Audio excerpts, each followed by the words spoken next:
सबसे पहले हम यही समझते हैं कि हैलो एल्केन हैलो एरीन होते क्या है। देखो आप लोगों को पता है कि हमारे पास जैसे CH4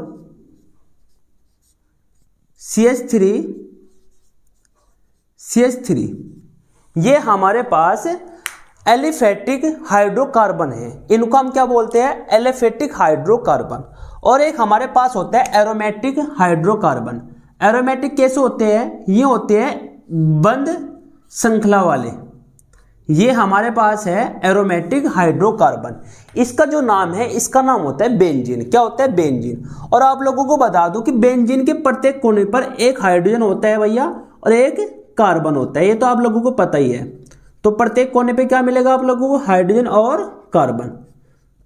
तो कितने हाइड्रोजन हो गए, कितने कार्बन हो गए, इस पूरे बेंजीन में 6 कार्बन होते हैं और 6 क्या होते हैं, हमारे हाइड्रोजन होते हैं। तो जो बेंजीन होता है, बेंजीन क्या होता है, हमारा एरोमेटिक हाइड्रोकार्बन होता है। देखो अब हम क्या करेंगे, अब हम एलिफेटिक हाइड्रोकार्बन को लेंगे। जैसे हमारे पास है CH4, तो CH4 को मैं इस तरीके से ले सकता हूं कि CH H H और H। अब एक होता है हमारा X जो होता है इसको बोलते हैं हम हैलोजन परिवार। X क्या होता है हमारा, X होता है हमारा हैलोजन परिवार। अब हैलोजन परिवार में कौन कौन होते हैं भैया, परिवार का मतलब क्या होता है कि इसमें हमारे कई सारे सदस्य है भैया। जैसे X जो होता है, X इक्वल हम कह सकते हैं कि Cl हो सकता है, Br हो सकता है, I हो सकता है और F हो सकता है। ये क्या होता है, ये होता है हैलोजन परिवार के सदस्य। कौन कौन होते हैं भैया, Cl होता है, Br होता है, I होता है और F होता है। तो ये चारों क्या होते हैं, हमारे हैलोजन परिवार के सदस्य होते हैं। हैलोजन परिवार को हम X से डिनोट करते हैं। किससे डिनोट करते हैं, X से डिनोट करते हैं।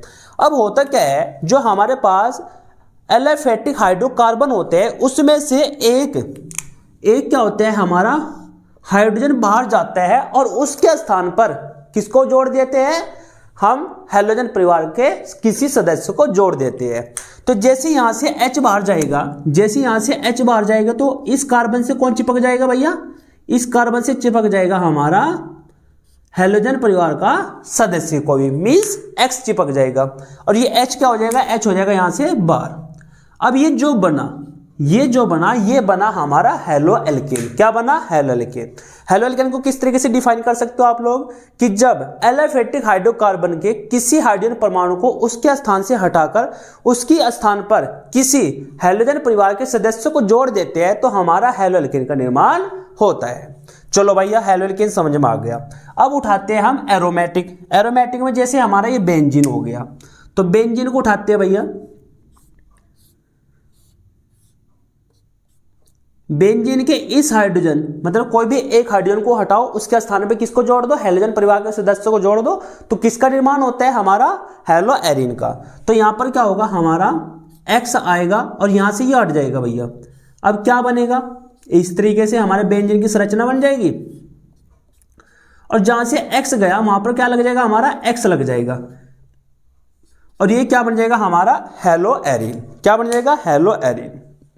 अब इसकी मैं आप लोगों को परिभाषा पढ़ के समझाता हूं, तो किस तरीके से आप लोगों को अपने नोटबुक में लिखना है, ये आप लोगों को यहां पर जो लिख रखा है अच्छे तरीके से मैंने प्रॉपर लिख रखा है, तो आप लोगों को ये वाले लिखना है। देखो समझो, हैलो एल्केन क्या होता है भाई, हैलो एल्केन होता है एलिफेटिक हाइड्रोकार्बन यौगिक से किसी हाइड्रोजन परमाणु को विस्थापित करके, विस्थापित मतलब उसके स्थान से उसको हटा दो, विस्थापित करके उसके स्थान पर किसी हैलोजन परिवार के सदस्य को जोड़ दिया जाता है तो हैलो एल्केन का निर्माण होता है। जो बात हमने यहां पर समझी, ये हमारा क्या है, एलिफेटिक हाइड्रोकार्बन है। हमने क्या करा, उसके हाइड्रोजन को हटाया, उसके स्थान पे किसको जोड़ दिया, हैलोजन को। X का मतलब है यहां पर आप कुछ भी ले सकते हो, Cl ले सकते हो, Br ले सकते हो, I ले सकते हो, F ले सकते हो। तो किसका निर्माण होता है, हमारा हैलो एल्केन का। जैसे CH3Cl ये क्या हमारा हैलो एल्केन है, CH3Br ये क्या हमारा एक हैलो एल्केन है। ठीक है, अब देख लेते हैं हम हैलो एल्केन, यहां पर हमारा आएगा हैलो एरीन। तो यहां पर हमारी ये मिस्टेक हो गई है, इसको हम सही करते हैं।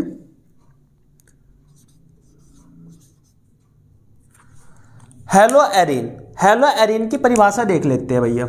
हैलो एरीन होता क्या है, हैलो एरीन होता है हमारा एरोमेटिक हाइड्रोकार्बन यौगिक से किसी हाइड्रोजन परमाणु को विस्थापित करके, विस्थापित मतलब उसको हटा दो भाई। ये क्या है, बेंजीन हमारा क्या है, बेंजीन क्या होता है हमारा एरोमेटिक हाइड्रोकार्बन।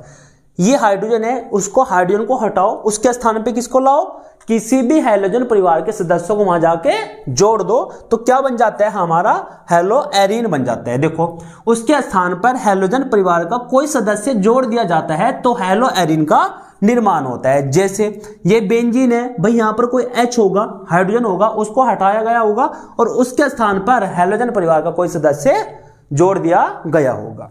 तो इस तरीके से आप सुंदर सुंदर शब्दों में हेलो एल्केन हेलो एरीन की परिभाषा लिख सकते हो।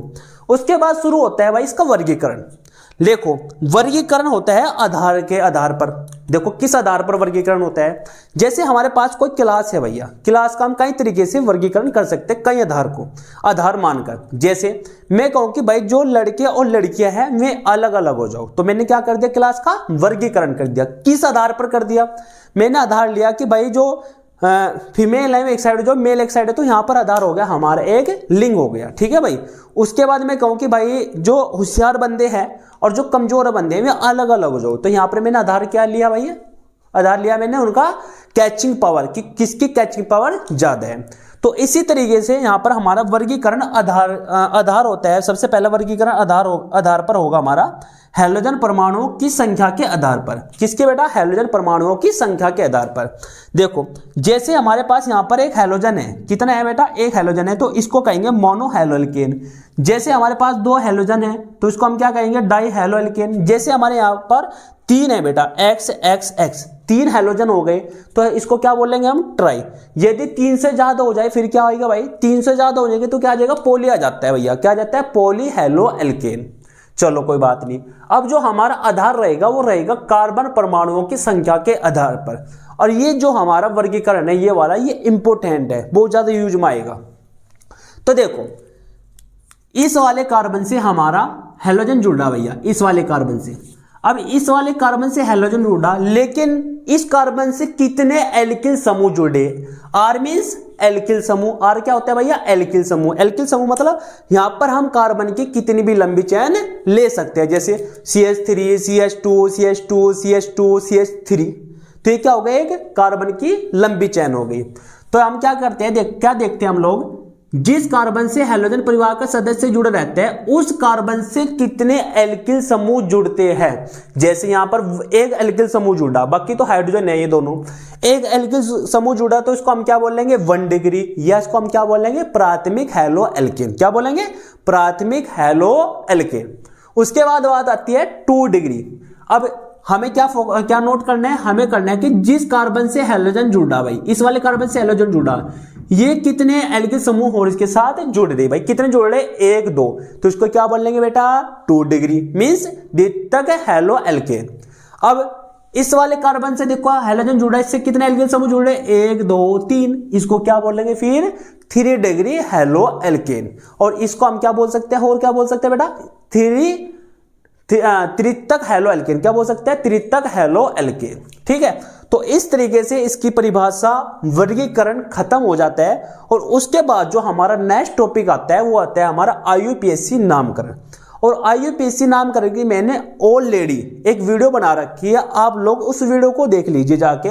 और जितने भी इस केमिस्ट्री में आपके IUPAC नामकरण आएंगे यौगिकों के, वे आप एक ही वीडियो में सीख लेंगे। तो इसलिए मैं आप लोगों को बताता हूं, आप इधर ही देखो ये वीडियो दिख रही है ना, ये मैं इसको डिस्क्रिप्शन में इसका लिंक दे दूंगा, वहां जाके आप लोग आराम से इसको देख लेना और IUPAC नामकरण वहां से सीख लेना।